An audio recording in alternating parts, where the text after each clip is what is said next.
Last class में हम लोगों ने देखे थे कि जो आयनन ऊर्जा है वो किस तरह से पीरियोडिक प्रॉपर्टी शो करता है, या आवर्त सारणी में ऊपर से जब नीचे की ओर जाते हैं, या समूह 15वें में हम जब ऊपर से नीचे आएंगे तो आयनन ऊर्जा का मान किस तरह से परिवर्तित होगा, ये देखे थे। इसमें अब हम आयनन ऊर्जा को कंपेयर करेंगे समूह 14 और 15 में। ठीक है, तो आयनन ऊर्जा की मान किस तरह से परिवर्तित होगा ये देख रहे हैं। समूह 14 और हम बात कर रहे हैं समूह 15। Carbon, silicon, gallium, tin, lead. और इधर हम लोग ले रहे हैं कौन सा, नाइट्रोजन, फास्फोरस, आर्सेनिक, एंटीमनी और बिस्मथ। अब अगर मैं इन दोनों समूह में अगर मैं बात करूं तो दोनों समूह में आयनन ऊर्जा का मान, जैसा कि हम लोग देखते हैं पीरियोडिक टेबल पे, अगर हम ऊपर से नीचे की ओर जा रहे हैं तो साइज क्या हो रहा है, यहां से यहां जाने पर साइज या जो आकार है वो क्या हो रहा है, बढ़ रहा है। जो हम लोग कल की क्लास में देखे हैं, अगर साइज बढ़ रहा है तो अट्रैक्शन जो रहेगा, आकर्षण बल का मान क्या होता है, जो आकर्षण बल था ये बल का मान यहाँ पर क्या हो रहा था, घट रहा था। इसका मतलब हम लोग बात करें आयनन ऊर्जा का जो मान था, आयनन ऊर्जा का मान भी यहाँ पर क्या हो रहा है, घट रहा है ऊपर से नीचे आने पर, है ना। इसका मतलब सबसे ज्यादा आयनन ऊर्जा इसमें किसका है, नाइट्रोजन का। ये हम लोग कल देखे थे। 14 और 15 की तुलना करते हैं तो जब यहां से यहां जाएंगे तो क्या हो रहा है, साइज जो हो रहा है छोटा हो रहा है। इसका साइज बड़ा है, इसका साइज छोटा है। कल हम लोग देखे थे साइज के बेसिस पर कार्बन का आकार जो है नाइट्रोजन के आकार से बड़ा था। तो अगर इसका आकार बड़ा है, इसका आकार छोटा है, तो आयनन ऊर्जा जो छोटे का रहता है वो ज्यादा होता है, जस्ट इनवर्सली प्रोपोर्शनल होता है ना साइज के। कल हम लोग पढ़े हैं। तो उस बेसिस पर आयनन ऊर्जा का मान ज्यादा किस में होना चाहिए, जो छोटा है। ठीक है, जैसे कि हम लोग बात कर रहे हैं इसके लिए, तो ये इसी के बेसिस पर हम लोग बोल रहे हैं कि अगर इसका साइज बड़ा और इसका साइज छोटा है तो जो छोटा रहेगा उसका आयनन ऊर्जा ज्यादा होगा। इसका मतलब अगर हम लोग बात करें कार्बन और नाइट्रोजन की, तो कार्बन और नाइट्रोजन में आयनन ऊर्जा का मान किसका ज्यादा होगा, नाइट्रोजन का होगा। ठीक है, तो ये इस तरह से हम लोग बताते हैं कि लेफ्ट टू राइट जाने पर और अप टू डाउन, या मतलब हम लोग बोल रहे हैं 14 और 15 का कंपेयर करने के लिए कोई भी 4 इसमें से दे दिया और पूछा correct order of ionisation energy या आयनन ऊर्जा का सही क्रम कौन सा है, तो फिर वो निकालने आना चाहिए। ठीक है, मतलब हर केस में ये ऐसा रहेगा। ठीक है, इन सभी में क्वेश्चन जो है इससे आएगा तो ये इस तरह से आएगा। देखो क्वेश्चन किस तरह से आएगा, कोई भी यहाँ से 4 तत्व लेगा, वो मान के चलते हैं एक हम लोग ले रहे हैं कौन सा, कार्बन, सिलिकॉन, फास्फोरस और नाइट्रोजन के आयनन ऊर्जा का सही बढ़ते क्रम लिखिए। ये इस तरह से आएगा। ठीक है, तो अब हम लोगों को इसमें आयनन ऊर्जा का बढ़ते क्रम लिखना है। तो सबसे पहले तो हम साइज को देखते हैं, जिसका साइज क्या होगा, छोटा होगा, उसका आयनन ऊर्जा क्या होता है, ज्यादा होता है। तो हम लोग इसमें क्या करते हैं, सबसे पहले आकार का क्रम निकाल लेते हैं। ठीक है, आकार का क्रम, इन चारों में सबसे छोटा आकार कौन सा होगा बताओ, नाइट्रोजन होगा। इसके बाद इस नाइट्रोजन के बाद कार्बन होगा। ठीक है, तो आकार का सबसे छोटा ये है, इससे बड़ा कौन है, कार्बन। कार्बन से बड़ा को जो है वो कौन सा है, फास्फोरस। और फास्फोरस से बड़ा कौन सा है, सिलिकॉन। इसका मतलब सबसे बड़ा जो रहेगा इसमें कौन सा है, सिलिकॉन है। ठीक है, अब अगर ये आकार का क्रम है तो अगर मैं आयनन ऊर्जा का क्रम निकालूं तो कैसे निकालूंगा, आयनन ऊर्जा का जो क्रम होगा जस्ट इसका उल्टा होगा। मतलब समझ में आ गया होगा। आयोनाइजेशन एनर्जी का अगर मैं क्या करूं, बढ़ते क्रम निकालूंगा, तो बढ़ते क्रम में मैं सिलिकॉन को क्या करूंगा, पहले लिखूंगा। इससे ज्यादा किसका होगा, फास्फोरस का। फास्फोरस से ज्यादा किसका होगा, कार्बन का। और कार्बन से किसका होगा, नाइट्रोजन का। ये इस तरह से निकलेगा। समझ में आया। मतलब अगर मैं इन चारों की कंपेयर किया तो देखो यहां से यहां आते हैं तो साइज क्या होता है, ऊपर से नीचे में बढ़ता है, और इधर क्या होता है, घटता है। तो देखो इधर से बढ़ा, इधर से बढ़ाओ, लेकिन इधर कम हो रहा है। मतलब इन दोनों का साइज इन दोनों की तुलना में क्या होगा, कम होगा। लेकिन यहां से यहां बढ़ रहा है ना नीचे आने में, तो इसकी तुलना में इसका साइज क्या होगा, बड़ा होगा। यही लिखा हूं देखो मैं, कार्बन छोटा है और फास्फोरस बड़ा है, क्योंकि नीचे लाइन में आ गया ना, ये वाला दूसरा लाइन में आ गया, और दूसरा लाइन में जाते हैं तो क्या हो जाता है, बढ़ जाता है, क्योंकि कक्षक बढ़ जाएगा, 2 से क्या हो जाएगा, 3 वाले में पहुंच जाएगा। इसलिए कक्षा का जब बढ़ेगा तो साइज तो बड़ा होगा ही। ठीक है, गलनांक एवं क्वथनांक देखना है।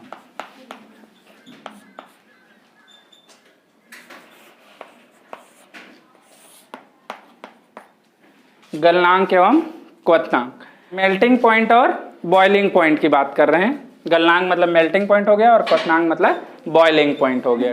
समूह 15 में ऊपर से नीचे की ओर जाने पर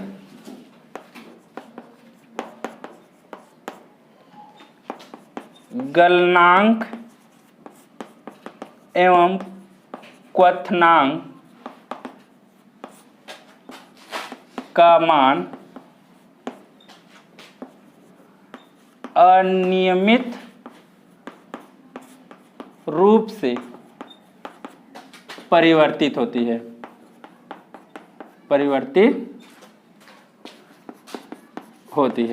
ठीक है, अनियमित रूप से परिवर्तित होने का मतलब है पहले इसका मान जो रहता है क्या होगा, बढ़ेगा, और उसके बाद इसका मान क्या हो जाता है, कम हो रहा है। अगर एक बार बढ़ रहा है एक बार कम हो रहा है तो इसकी जो वैल्यू है वो कैसा चेंज हो रहा है, इर्रेगुलर हो रहा है, रेगुलर नहीं हो रहा है।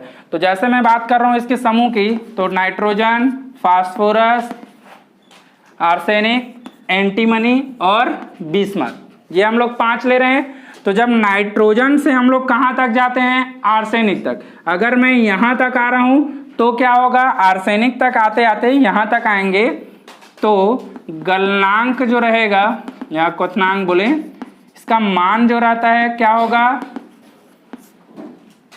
गलनांक और क्वथनांक का मान बढ़ता है। ठीक है,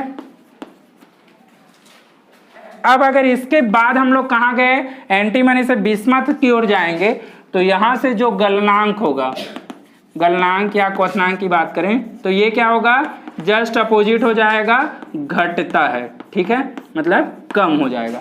तो देखो एक बार यहां से यहां तक आकर क्या हुआ, पहले बढ़ा और इसके बाद यहां पर क्या हो गया, कम होने लगा, घटने लगा। अब इसका रीजन बताते हैं कि ऐसा अनियमित रूप से क्यों बढ़ता है। तो ये इसका रीजन ये है कि नाइट्रोजन जो रहता है, ये इसकी हम पैकिंग से ले रहे हैं। पैकिंग मतलब अणुओं की संख्या जो है, इकाई जो क्षेत्रफल में है, कितने अणु उसके उपस्थित होते हैं, उससे ले रहे हैं। ठीक है, तो अगर मैं इसकी पैकिंग बताऊं या अणुओं की संख्या, तो ये जनरली कैसा दिखाई देता है, द्विपरमाणुक दिखाई देता है। ठीक है, द्विपरमाणुक मतलब ये जो रहेगा जनरली N2 के फॉर्म में दिखेगा, लेकिन ये दोनों जो रहता है ये कैसा दिखाई देता है, चतुष्परमाणुक होगा। ठीक है, इसका मतलब समझ में आ गया होगा।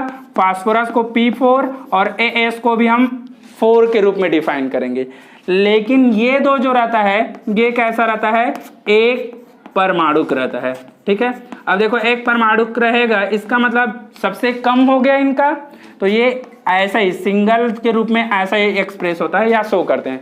तो देखो यहाँ 2 से जब 4 गए तो इसका घनत्व क्या हो गया, पास पास जो अणु जुड़े रहेंगे वो अणुओं की संख्या क्या हो गया, बढ़ गया, 4 हो गया। तो जब बढ़ेगा तो उसको तोड़ने के लिए हमको टेम्परेचर जो है वो क्या करना पड़ेगा, ज्यादा देना पड़ेगा। इसका मतलब पहले गलनांक क्या हुआ, बढ़ा, जैसे जैसे हम क्या करें नीचे की ओर, तो यहां तक आए तो बढ़ रहा है। ठीक है, इसके बाद जब इधर आएंगे तो अब ये क्या हो गया, 4 के जगह, ये 2 था ये 4 था, अब ये कैसा हो गया, सिंगल हो गया। तो सिंगल को जो हम गलाएंगे या तोड़ेंगे तो वो तो आसानी से होगा। इसका मतलब गलनांक फिर से यहाँ से क्या हो जाएगा, घट जाएगा या फिर कम हो जाएगा। ठीक है, तो गलनांक और क्वथनांक में यही बताते हैं कि नाइट्रोजन से आर्सेनिक की ओर जाने पर गलनांक या क्वथनांक जो रहेगा वो बढ़ेगा, लेकिन एंटीमनी और बिस्मथ के जो रहेगा, मतलब आर्सेनिक से जब हम नीचे जाएंगे बिस्मथ की ओर, तो गलनांक जो रहेगा ये क्या हो जाएगा, कम हो जाएगा या फिर घट जाएगा। ठीक है, 5वें नंबर पे हम लोग देखने वाले हैं परमाणुकता देखेंगे। परमाणुकता की अगर बात करें तो यहां पर हम लोग बात कर रहे हैं नंबर ऑफ एटम की जो क्या हो, एक दूसरे से जुड़े हुए हों। ठीक है, मतलब हम लोग क्या बात कर रहे हैं, परमाणुओं की संख्या की बात कर रहे हैं, ठीक है। तो इसके बेसिस पर अगर हम बात करें नाइट्रोजन की, या ग्रुप में अगर बात कर रहे हैं नाइट्रोजन, फास्फोरस, आर्सेनिक, एंटीमनी और बिस्मथ। नाइट्रोजन कैसा होता है? द्विपरमाणुक होता है। द्विपरमाणुक के बेसिस पर इसको हम लोग किस तरह से रिप्रेजेंट करते हैं? N2 से। फास्फोरस जो रहता है ये कैसा होता है? चतुष्परमाणुक होता है। इसके बेसिस पर हम लोग फास्फोरस को कैसा रिप्रेजेंट करते हैं? P4 से। आर्सेनिक की बात करें तो ये भी कैसा होता है? चतुष्परमाणुक होता है। इसका मतलब इसको हम लोग किस तरह से रिप्रेजेंट करेंगे? AS4 से। एंटीमनी जो रहता है ये कैसा होता है? एक परमाणुक होगा, ठीक है। तो एक परमाणुक के बेसिस पर इसको हम लोग रिप्रेजेंट करते हैं Sb से। और बिस्मथ भी कैसा होता है? एक परमाणुक होता है। तो इसके बेसिस पर हम लोग इसको भी किस तरह से रिप्रेजेंट करेंगे? बिस्मथ जो रहेगा इसको केवल सिंगल से रिप्रेजेंट करेंगे, ठीक है। तो ये इस तरह से हम लोग इसको परमाणुकता जो रहता है वो बताते हैं, ठीक है। परमाणुकता के बाद नेक्स्ट हम लोग बात करते हैं इसमें धात्विक गुण की।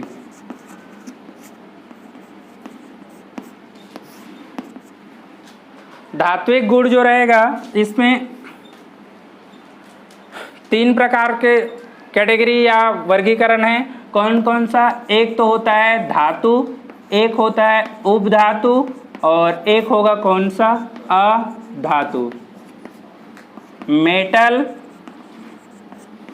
मेटलॉइड और नॉन मेटल। ये 3 कैटेगरी में हम लोग क्या करते हैं? इसको डिवाइड करते हैं। कौन कौन सा? मेटल, नॉन मेटल और मेटलॉइड में। तो मेटल मतलब क्या होगा? धातु किसको बोलते हैं? वे तत्व जो अपने इलेक्ट्रॉन आसानी से त्याग देते हैं उसको हम क्या बोलेंगे? धातु बोलेंगे। जो अपना इलेक्ट्रॉन आसानी से नहीं त्यागते हैं उसको हम क्या बोलते हैं? अधातु। और मेटलॉइड जो रहता है ये इन दोनों के बीच रहता है, ठीक है। या फिर हम लोग जैसे बात करें इनका मेन जो रहता है विद्युत अपघट्य में मिलाने पर इनके इलेक्ट्रॉन आसानी से गायब हो जाएंगे। विद्युत अपघट्य में मिलाने पर ये इनका इलेक्ट्रॉन आसानी से गायब नहीं होगा। और ये सामान्य कंडीशन में गायब नहीं होते हैं, लेकिन कुछ और उसके साथ मिक्स कर दें तो इनके इलेक्ट्रॉन भी क्या हो जाएगा? गायब हो जाएगा या फिर मुक्त हो जाएगा, ठीक है। तो यहाँ पर हम लोग सीधे ये शार्ट में लिख रहे हैं क्योंकि हमको यहाँ पर परिभाषा नहीं बताना है। इलेक्ट्रॉन आसानी से मुक्त करते हैं,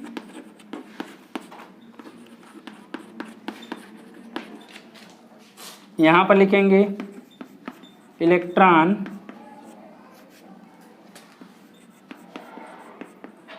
आसानी से मुक्त नहीं होते हैं, मतलब मुक्त होगा लेकिन आसानी से नहीं होते। और यहाँ पर इलेक्ट्रॉन सामान्यतः मुक्त नहीं होते, सामान्यतः मुक्त नहीं होते मतलब इसको बाहर से नहीं निकाल सकते, नहीं होते। तो ये इस तरह से हम लोग क्या करते हैं? मेटल, मेटलॉइड और नॉन मेटल को हम क्या करते हैं? क्लासिफाई करते हैं, ठीक है। क्लियर है? अब इसके बेसिस पर हम लोगों को बताना है, अगर समूह 15 की बात करें, नाइट्रोजन फैमिली की बात करें, नाइट्रोजन परिवार की बात करें, तो वहां पर कौन से तत्व ऐसा है जो धातु जैसे होगा, कौन से तत्व ऐसा है जो उपधातु जैसे होगा और कौन सा तत्व ऐसा है जो नॉन मेटल जैसे होगा। तो इसको हम लोगों को क्लासिफाई करना है, ठीक है। समूह 15 में ऊपर से नीचे की ओर जाने पर, की ओर जाने पर धात्विक गुणों में वृद्धि होती है, वृद्धि होती है, ठीक है। अर्थात अगर हम लोग लिखें इसमें फिर से वही क्रम NPAS SB और BI, तो नाइट्रोजन जो है ये होता है कैसा? अधातु होता है। फास्फोरस कैसा होता है? धातु होगा। आर्सेनिक जो होगा ये कैसा होता है, उप धातु जैसे होगा। एंटीमनी भी कैसा होता है, उप धातु के समान होगा। और बिस्मथ कैसा होता है, धातु के समान। तो देखो पहले अधातु और यहां तक आते आते कैसा हो गया, धातु।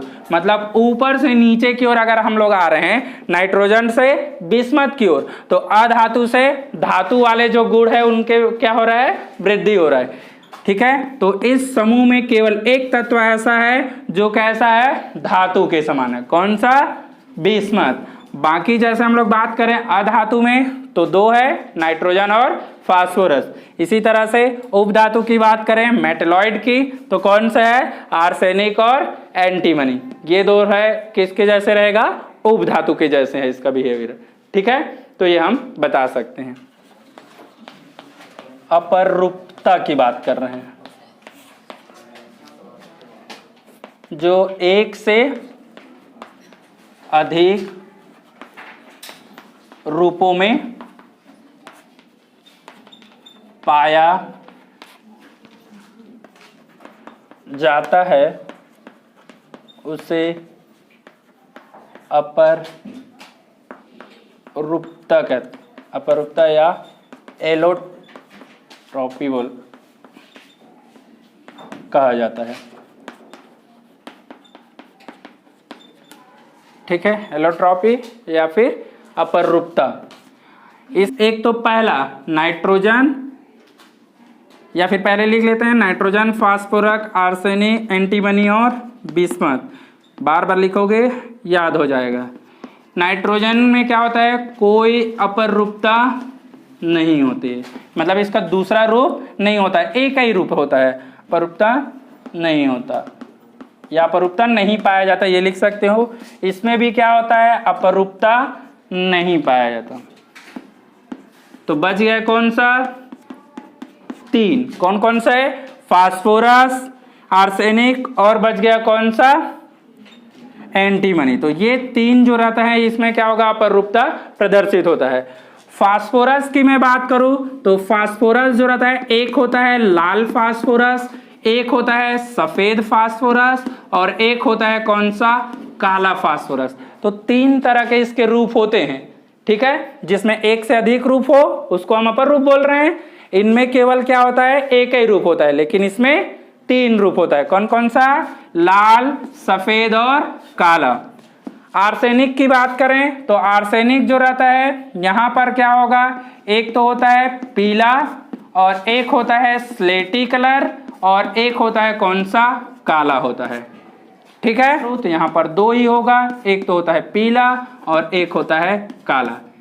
याद रखना बहुत आसान है, कैसे, इन तीनों में एक रूप तो यह है कि तीनों कैसा होता है, काला होता है। दिख रहा है क्या, ठीक है। इसके बाद यहां से चेंज करो, इन दोनों में क्या होगा, पीला होगा और इसमें कैसा होता है, काला के साथ सफेद होगा। ठीक है, एक और देख लो, इसमें लाल होता है और इसमें बीच में स्लेटी। तो जैसा भी याद रखना चाहो, काला तो तीनों में होता है और इन दोनों की स्टार्टिंग और लास्ट में कोई अपरूपता नहीं होता है। तो ऐसा करके जैसा भी याद करना चाहो कर सकते हो, लेकिन याद रखना है कि कौन से अपरूपता प्रदर्शित करते हैं, कौन से अपरूपता प्रदर्शित नहीं करते। अगर करते हैं तो कौन कौन से इसके अपरूप है ये याद रखना है, बन जाएगा। नेक्स्ट जो भी 8वां नंबर या 7वां नंबर होगा। नेक्स्ट हम लोगों को देखना है कौन सा, श्रृंखलन, जिसको हम लोग बोलते हैं कैटनेशन बोलते हैं।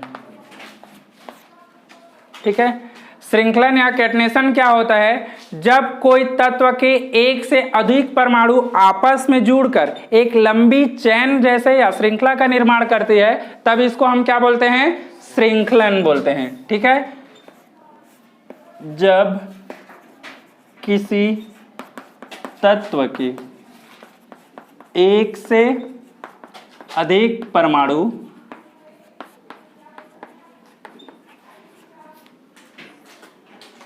या अणु पर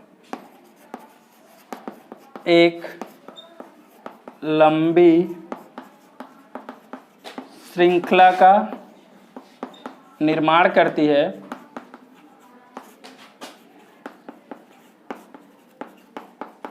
तब इसे श्रृंखलन कहते हैं, कैटनेशन कहते हैं।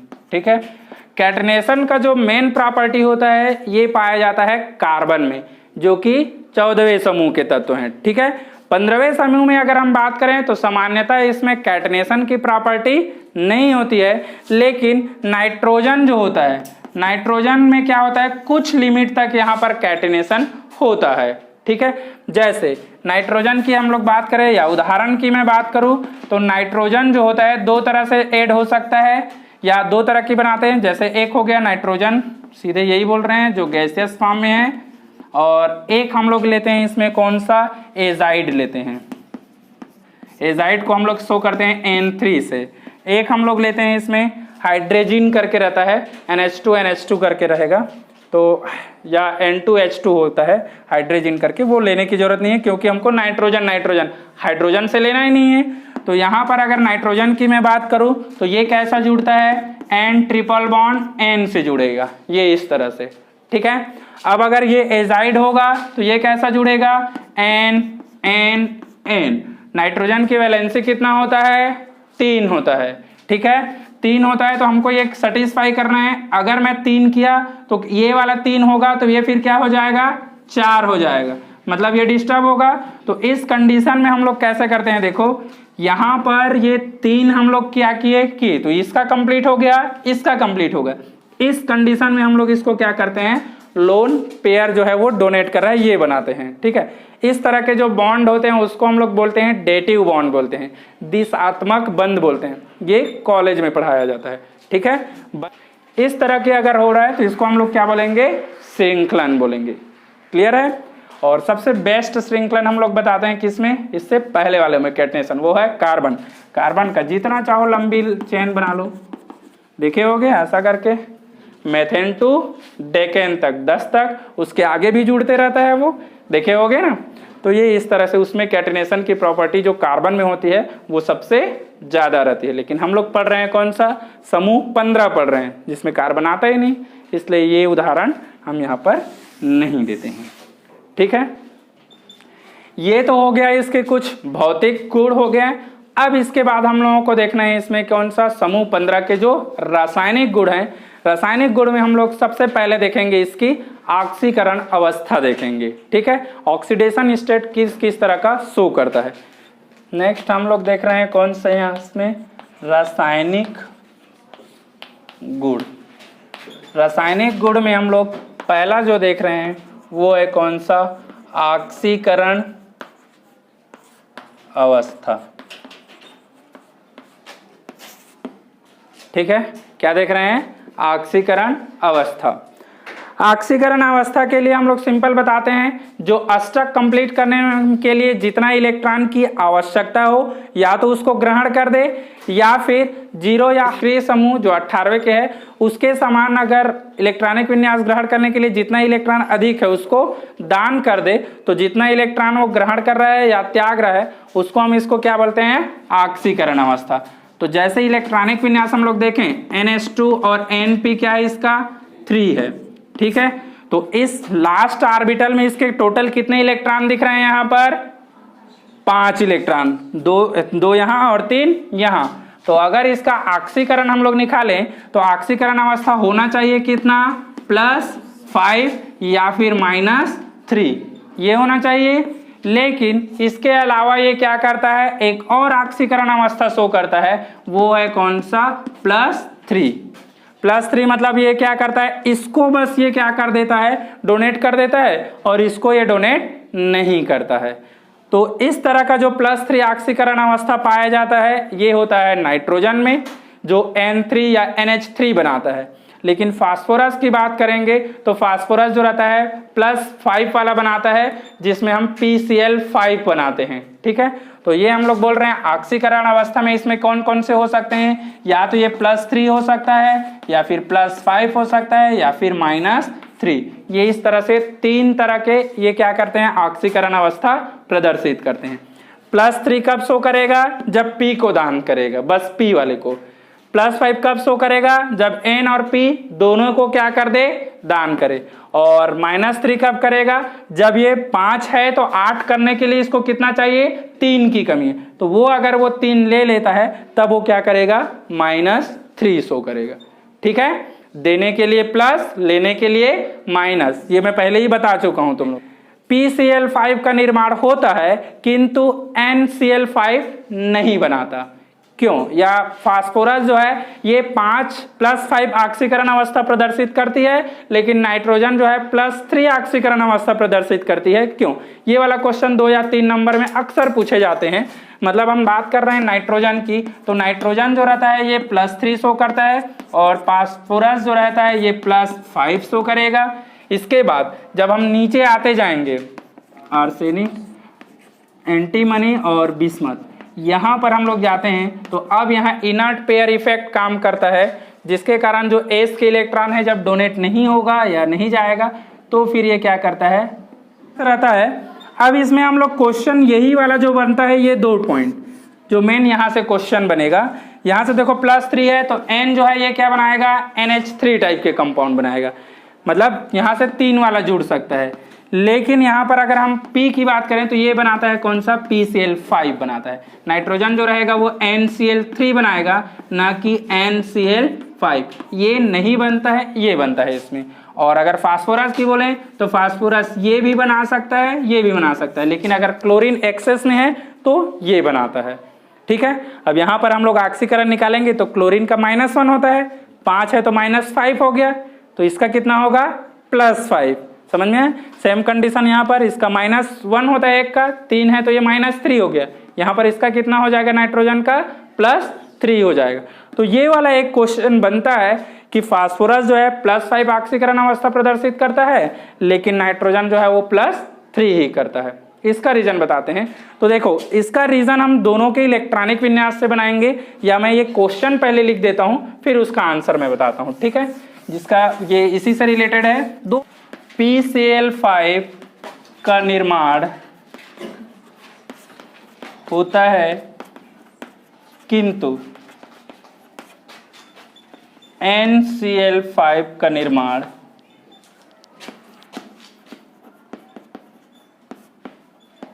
नहीं होता। क्यों? इस तरह का एक क्वेश्चन बनता है। तो देखिए, सबसे पहले तो हम बात करते हैं PCl5 में केंद्रीय परमाणु जो है, ये केंद्रीय परमाणु कौन सा है? इसमें फास्फोरस है, P है। अब अगर मैं P का इलेक्ट्रॉनिक विन्यास लिखूं तो ये होता है 15, 1s2, 2s2, 2p6, यही होगा। इसके बाद 3s2, 3p क्या होगा? 3 होगा, ऐसा ही होगा। ठीक है, यहाँ 3p के बाद हम लोग बात करते हैं 3d। 3d में अभी 0 है। ठीक है, NCl3 में या NCl5 में केंद्रीय परमाणु की अगर मैं बात करूं, केंद्रीय परमाणु कौन सा है? इसमें N है। ठीक है, तो N का अगर मैं लिखूं 7 होता है, 1s2, 2s2। ठीक, ये इलेक्ट्रॉनिक विन्यास होगा। अब दोनों में देखो, दूसरा कक्षक जो रहता है उसमें केवल S और P वाला कक्षक होता है, लेकिन तीसरे वाले जो रहता है, मतलब हम लोग बात कर रहे हैं M की, तो M में S भी होता है, P भी होता है और D भी होता है। ठीक है, D ऑर्बिटल यहाँ पर देखो क्या दिख रहा है? खाली दिख रहा है। तो उस खाली ऑर्बिटल में जब हाइब्रिडाइजेशन होता है, संकरण की क्रिया होता है, तो कोई भी इलेक्ट्रॉन पेयरिंग वहां पर नहीं हो सकता। अभी यहाँ पर हम लोग देख रहे हैं ऐसा S ऑर्बिटल हो गया, ये 3 हो गया P ऑर्बिटल का, और ये क्या होगा? 5 ऑर्बिटल होगा किसके? D के होंगे। ठीक है, तो 2 अभी यहाँ पर है, एक यहाँ पर, एक यहाँ पर, एक यहाँ पर। हाइब्रिडाइजेशन में वही कक्षक भाग लेते हैं जिसमें अयुग्मित इलेक्ट्रॉन हो। तो अयुग्मित इलेक्ट्रॉन बनाने के लिए एक इलेक्ट्रॉन को कहाँ स्विच कर देता है? खाली जगह पे, यहाँ पर। ठीक है, तो ये एक इलेक्ट्रॉन कहाँ हो जाएगा? यहाँ पे, और एक इलेक्ट्रॉन कहाँ पे? यहाँ पे। अब देखो, हर कक्षक में एक एक इलेक्ट्रॉन दिख रहा है, क्या दिख रहा है? तो इस केस में ये 5 नए ऑर्बिटल से दूसरे तत्व के जो इलेक्ट्रॉन है उससे जुड़ सकता है। तो इस केस में ये क्या करेगा, +5 प्रदर्शित करेगा। लेकिन यहां पर देख रहे हैं 2p वाला 2 वाला जो रहता है वो k और l के बाद है, तो l में क्या होता है, केवल s और p कक्षक होता है। यहां पर d कक्षक जो रहता है या खाली कक्षक नहीं होता है। अब कक्षक ही नहीं है तो ये वाला एक्साइट होके दूसरे कक्षक में जाएगा क्या, नहीं जाएगा। जब ये एक्साइट होके नहीं जाएगा तो इसके पास खाली वाले में केवल कितना है, 3, जो कैसा हो ऐसा करके ये 3 बस जो है वो सिंगल है, ये इस तरह से। लेकिन ये वाला एस जो है ये कैसा है, डबल है। संकरण के लिए कंडीशन मैंने बताया है कि ऑर्बिटल या जो कक्षक होता है उसमें 1 इलेक्ट्रॉन होना चाहिए, तब दूसरे के तत्व के 1 इलेक्ट्रॉन आके यहाँ पर क्या करेगा, हाइब्रिडाइज होगा। ठीक है, तो अगर जब तक दूसरे तत्व के 1 इलेक्ट्रॉन नहीं आएगा तब तक वो संकरित नहीं होता। तो यहाँ तो पहले से 2 है, आ सकता है क्या, तो इसलिए ये जो है पार्टिसिपेट नहीं करेगा। अब कितना खाली है दिख रहा है, यहाँ पर 1-1 वाला 3 दिख रहा है, 1 2 3, तो इसलिए ये 3 से ही क्या करेगा, बॉन्ड बनाएगा। या क्लोरीन के 1-1 इलेक्ट्रॉन जो है शेयरिंग करके ऐसा आएगा, क्लोरीन ऐसा करके, तो यहाँ से केवल 3 आ सकता है, लेकिन यहाँ पर कितना आ सकता है, 5 आ सकता है इस तरह से। ठीक है, तो इसलिए हम लोग बोलते हैं नाइट्रोजन जो है वो क्या करेगा, +3 ऑक्सीकरण अवस्था में प्रदर्शित करता है, और फास्फोरस जो रहता है ये किस में दर्शाता है, +5 वाला दर्शाता है। ठीक है, फास्फोरस में क्या होता है, रिक्त d ऑर्बिटल होता है, पाया जाता है, जिसके कारण s कक्षक से इलेक्ट्रॉन उत्तेजित होकर कहां चला जाएगा, d में चला जाएगा। अब अगर d में गया है तो अयुग्मित इलेक्ट्रॉन की संख्या कितना हो गया, यहाँ पर 5 हो गया, जिसके कारण ये क्या करता है, +5 ऑक्सीकरण अवस्था प्रदर्शित करेगा। और अगर +5 ऑक्सीकरण अवस्थित कर रहा है इसका मतलब PCl5 का निर्माण होगा। किंतु अगर हम नाइट्रोजन की केस में बात करें तो नाइट्रोजन में d ऑर्बिटल नहीं पाया जाता। अब d ऑर्बिटल नहीं है तो s कक्षक से इलेक्ट्रॉन d कक्षक में नहीं जाएगा। अगर नहीं जा रहा है तो यहाँ पर अयुग्मित इलेक्ट्रॉन की संख्या कितना रहेगा, 3 ही रहेगा।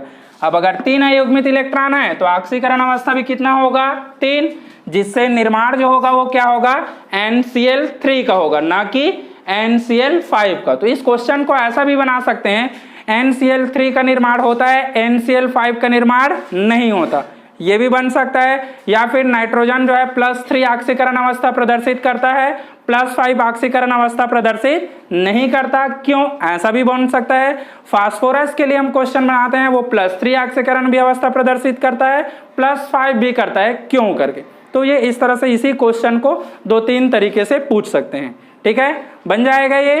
तो ये ऑक्सीकरण से रिलेटेड जो है वो पहला जो क्वेश्चन आएगा वो इसी तरह का आएगा, क्योंकि इस चैप्टर से अगर क्वेश्चन आएगा बोर्ड में तो एक तो 3 नंबर के क्वेश्चन आ सकते हैं, एक तो 2 नंबर के क्वेश्चन, टोटल 8 नंबर के क्वेश्चन इस चैप्टर से आने हैं, जिसमें से 3 नंबर के 2 क्वेश्चन, 2 नंबर के 1 क्वेश्चन, 3 दूनी 6 और 2 8 हो गया, तो टोटल 8 नंबर के क्वेश्चन बनेंगे।